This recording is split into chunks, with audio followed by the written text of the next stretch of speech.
आज हम सब लोग आओ श्रीमद् भागवत कथा का प्रथम दिवस जो कथा होती है, जैसे भागवत कथा लोग करते हैं और कथा करते हैं, तो हम जब भी जाते हैं वृंदावन, मथुरा, अयोध्या, तो अपने गुरुओं से सीखते हैं। तो पहले तो संस्कार सीखने वाला व्यक्ति होना चाहिए, ठीक है। जो भागवत सीखना चाहते हैं उन्हें संस्कार बहुत जरूरी है। दूसरा, एक मैं क्रम बताऊंगा कि ये क्रम होता है, यहाँ पर ऐसे है। ये केवल 12 वाले विद्यार्थियों के लिए विशेष तौर पर इसको ध्यान देने की जरूरत है, और नए छात्र भी अगर इसे सीखते हैं, सुनते हैं, श्रवण करते हैं तो कोई उसमें वो नहीं है। यहाँ पर श्रीमद् भागवत महात्म्य के विषय में जब चर्चा होती है, नैमिषारण्य में कथा आरंभ एवं श्रीमद् भागवत जी का संक्षिप्त महात्म्य के विषय में, इसमें संक्षिप्त महात्म्य के विषय में कि परिपूर्णतम पर ब्रह्म परमात्मा आप्त काम पूर्ण काम परम निष्काम आत्मा राम सकल जन मनोभिराम सकल जन हृदयाभिराम लोक लोचनाभिराम कोटि मन्मथाभिराम नील सरोरुह श्याम शोभाधाम सुषमाधाम पर ब्रह्म परब्धाम पर पवित्र परम विचित्र शंकर मानस पुंडरीक सच्चिदानंद आनंद कंद परमानंद श्री देवकी नंदन नंद नंदन श्री कृष्ण चंद्र भगवान के पावन श्री चरणों में हम सब कोटि कोटि प्रणाम निवेदित करते। बोलिए श्रीमद् भागवत महापुराण की, श्रीमद् भागवत भगवान की शब्दमयी मूर्ति। जैसे भगवान की पत्थर की मूर्ति, सोने की मूर्ति, लकड़ी की मूर्ति, हीरे पन्ने की मूर्ति बनाकर हम उसमें भगवान की शक्ति को प्रतिष्ठित करते हैं और भाव के द्वारा उनकी पूजा करते हैं, और उन मूर्तियों में हम भगवान की शक्ति का अनुभव करते हैं और दर्शन प्राप्त करते हैं। ठीक उसी प्रकार से भागवत महापुराण भगवान की शब्दमयी मूर्ति है, और इस मूर्ति को श्री वेदव्यास जी ने बनाया है। इस मूर्ति को किसने बनाया है? श्री वेदव्यास जी महाराज ने। जैसे मूर्ति को कोई कलाकार बनाता है, उसी प्रकार श्रीमद् भागवत महापुराण रूपी शब्दमयी मूर्ति का निर्माण श्री वेदव्यास जी महाराज ने किया है। किंतु भगवान की दिव्य ज्योति निर्मित नहीं है, अपितु भगवान स्वयं इस ग्रंथ में आकर प्रतिष्ठित हो गए। कृष्णावतार में अपनी लीला को परिपूर्ण करके भगवान श्री कृष्ण जब निज धाम जाने लगे, तब श्री उद्धव जी महाराज के निवेदन करने पर भगवान ने अपने श्री विग्रह को ही श्रीमद् भागवत में प्रतिष्ठित कर दिया। इसलिए श्रीमद् भागवत भगवान की शब्दमयी मूर्ति है। श्रीमद् भागवत का अर्थ अब हम समझेंगे। श्रीमद् भागवत का समझेंगे, बड़ा ध्यान देने की जरूरत है, थोड़ा सा समझेंगे तो ये चीज आपके पूरे जीवन में जब भी कहीं जाएंगे तो यही सब चीजें बोलने की अवसर प्राप्त होते हैं। तो श्रीमद् भागवत का अर्थ है भगवतः, भगवतः इमे भागवता, भगवतः इमे भागवता, अर्थात पहले तो सूत्र याद करना है। भगवतः इमे भागवता, वतः नहीं है, भगवतः इमे भागवता। जब कोई कहे कि भागवत का अर्थ क्या होता है तो क्या बोलना है? भगवतः इमे भागवता, अर्थात भगवान के संबंधियों को ही भागवत कहा जाता। कितना सरल, अगर हिंदी में बताना है, भगवान के संबंधियों को ही भागवत कहा जाता। और भगवतः इमे भागवता, संस्कृत में भगवतः इमे भागवता, भगवान के संबंधियों को ही तेजी से भगवान के संबंधियों को ही, बड़े ही मधुर भाषा में। तेजी का मतलब ये नहीं कि बिल्कुल तेजी, उसमें कुछ अच्छी चीज निकल के आनी चाहिए। फिर अब हमें समझ में ना है, पहला चीज हमें समझ में आ गई कि भागवत का अर्थ, तो भगवता इमे, अब भूलेगा तो नहीं भूलना चाहिए, ये सूत्र है, ये याद होना चाहिए। फिर इसके बाद आगे बढ़ते हैं, और उन भगवान के संबंधियों की जिस ग्रंथ में गाथा गाई गई है उसी को श्रीमद् भागवत कहते हैं। श्रीमंतो भगवता यस्मिन् श्रीमद् भागवतम, श्रीमंतो भागवता यस्मिन् श्रीमद् भागवतम। दूसरा सूत्र मिल रहा है, दूसरा सूत्र क्या मिल रहा है? श्रीमंतो भगवता यस्मिन् श्रीमद् भागवतम। लिख रहे हैं कि और उन भगवान के संबंधियों को जिस ग्रंथ में गाथा गाई गई है उसी को श्रीमद् भागवत कहते। श्रीमंतो भागवता यस्मिन् श्रीमद् भागवतम। महाभारत और श्रीमद् भागवत में अंतर, महाभारत और श्रीमद् भागवत में अंतर। महाभारत भी है और भागवत भी है। प्रश्न है आपके सामने, और कोई व्यक्ति आपसे पूछेगा तो क्या उसमें आप बता पाएंगे? समझना है। मतुलाह स्वसुराह पौत्रस्याला। अब यहां पर देखना है कि महाभारत और श्रीमद् भागवत में एक ही अंतर है। महाभारत और श्रीमद् भागवत में एक ही अंतर है कि श्री महाभारत में संसार के संबंधियों की चर्चा की गई है। महाभारत में संसार के संबंधियों की चर्चा की गई है, और महाभारत में अर्जुन भगवान श्री कृष्ण से कहते हैं मतुला स्वसुरा पौत्र श्याला। मतुला स्वसुरा पौत्र श्याला, साले तथा अन्य जितने भी संबंधी हैं। वही श्रीमद् भागवत में भगवान के लिए भगवान के संबंधियों की चर्चा की गई है। श्रीमद् भागवत में भगवान के संबंधियों की चर्चा की गई है। बोले श्री भागवत महापुराण की, बाल कृष्ण लाल की, बोलिए जय श्री कृष्ण। हाँ, फिर अब आ जाते हैं हम आगे।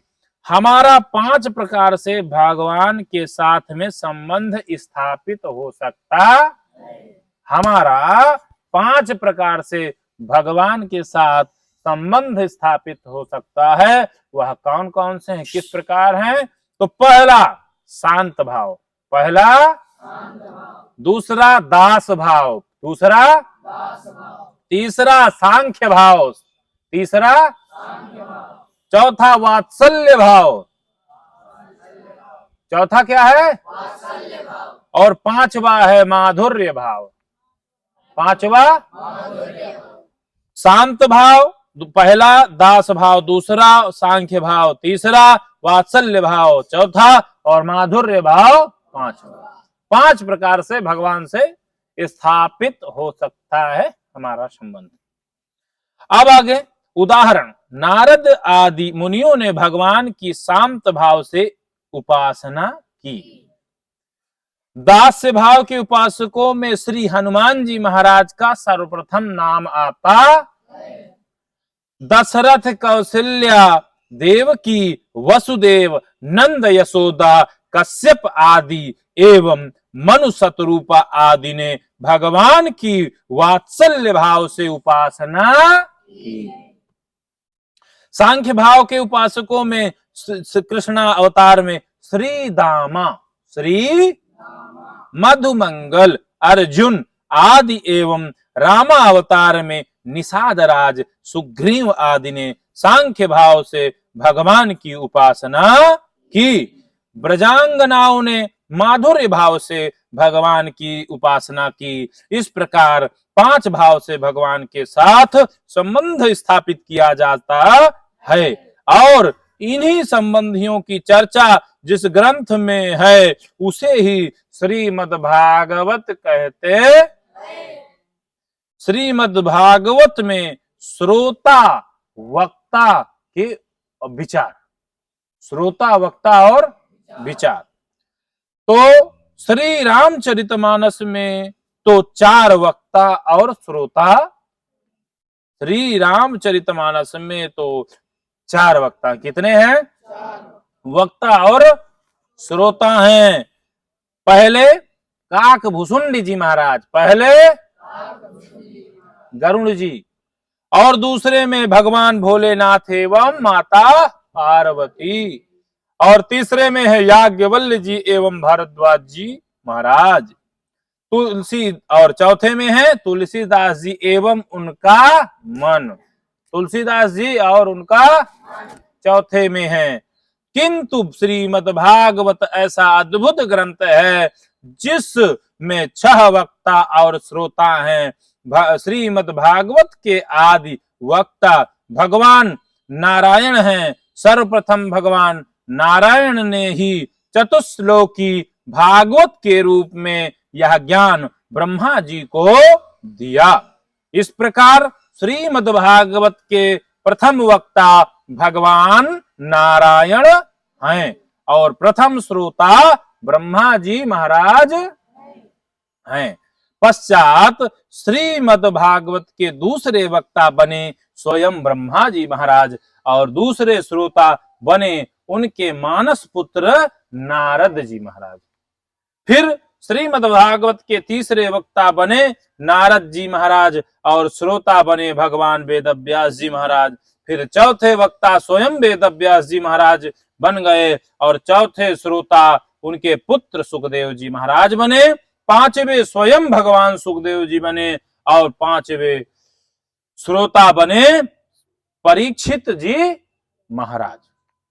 और इन पांचों वक्ताओं के सार भाव को आत्मसात करके छठे वक्ता बने सूत जी महाराज और सूत जी महाराज ने नैमिषारण्य की पावन भूमि में 88,000 ऋषि मुनियों को यह श्रीमद् भागवत की कथा श्रवण कराई। नारद, पहले नारायण ब्रह्मा जी, दूसरे ब्रह्मा जी नारद जी महाराज, तीसरे नारद जी श्री वेदव्यास जी महाराज, चौथे वेदव्यास जी सुखदेव जी महाराज, पांचवे सुखदेव जी परीक्षित जी महाराज और छठे में सूत जी सौनकादि 88,000 ऋषि मुनि। आइए हम सब लोग अपने सुखदेव जी महाराज भगवान के चरणों में प्रणाम करके श्रीमद् भागवत जी के महात्म्य में प्रवेश करते। भागवत जी का प्रथम श्लोक पता है सब? किसको किसको याद है? कौन कौन जानता है? हाँ देखो, किन को? 3 लोग को पता है, चौथे को पता है, अब पांचवे को नहीं पता है।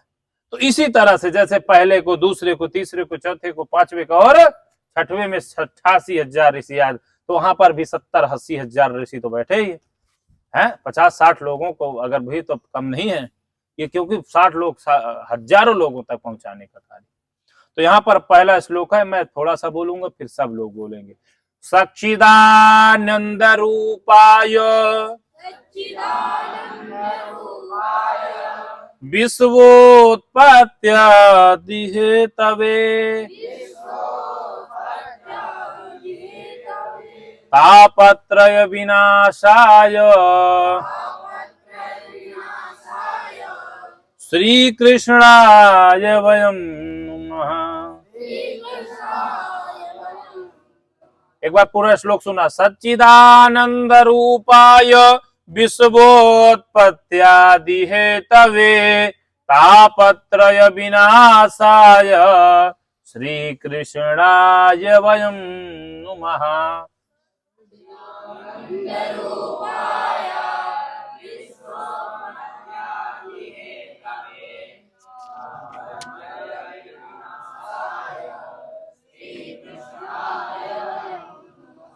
श्री कृष्णाय वयं नमः। आज केवल हम अर्थ सहित जानेंगे और इस श्लोक को सबको याद भी कर लेना। हाँ, तो अब अन्य कह रहे हैं कि वयम सच्चिदानंद रूपाय विश्वोत्पत्त्यादि हेतवे तापत्रय विनाशाय श्री कृष्णाय नुमः। नुमः तो यहां शब्दार्थ है, थोड़ा सा समझेंगे। देखो, हिंदी पढ़ करके बोल लेना ही संभव ठीक नहीं है। एक अगर विद्यार्थी संस्कृत के हैं और व्याकरण नहीं जानता है और उनको जिस चीजों का ज्ञान नहीं है तो हिंदी तो शब्द सुनाते हैं, लेकिन शब्दों का भाव, अभी यहाँ कहा गया ना कि कितने भाव से भगवान को जाना जा सकता। अगर जब सही से हमें उनका भाव नहीं समझ में आएगा, तो स्थिति नहीं समझ में आएगी, तो हम भावों का निरूपण कैसे कर पाएंगे? हैं?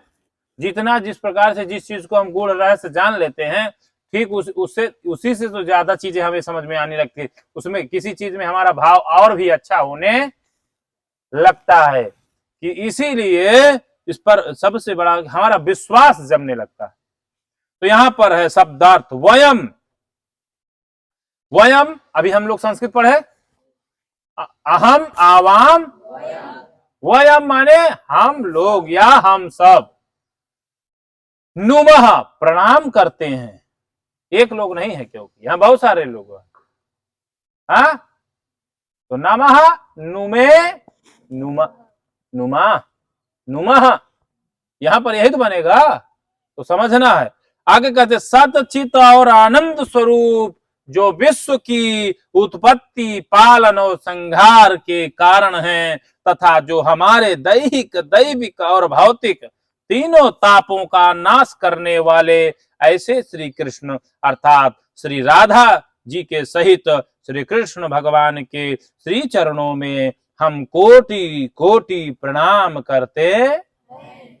यहां भगवान श्री कृष्ण द्वैपायन वेद व्यास जी अहम नुमः लिखकर वयम नुमः लिखते हैं। क्यों? क्योंकि यही हमारी संस्कृति है। हम व्यक्तिगत मोक्ष की कामना नहीं करते, बल्कि सर्वे भवन्तु सुखिनः, सर्वे भद्राणि पश्यन्तु मां कश्चित् दुख भाग भवेत्। तो हम सर्वे भवन्तु सुखिनः की भावना रखते हैं। हम यह चाहते हैं कि हम सभी भक्त बने और भगवान के चरणों की ओर अग्रसर हों, यही भागवत जी की भावना है। तो इस प्रकार से यहीं पर आज ये प्रक्रिया को, इस कथा को, कहानी को और भगवान की पावन पुण्य पवित्र रसमयी कथा को यहीं संपन्न करेंगे। यहां तक हम लोग समझेंगे। कल हम इसी से प्रश्न पूछेंगे, कितने हजार ऋषि थे, कौन कौन से थे, 5 प्रकार के क्या होते हैं, एक बार फिर बताया जाएगा। और इसके आगे फिर धीरे धीरे करके बढ़ना है। नित्य प्रति एक बूंद भी घड़ा भरने का प्रक्रिया पूरी हो जाती। ठीक है, चलिए, श्री कृष्ण भगवान की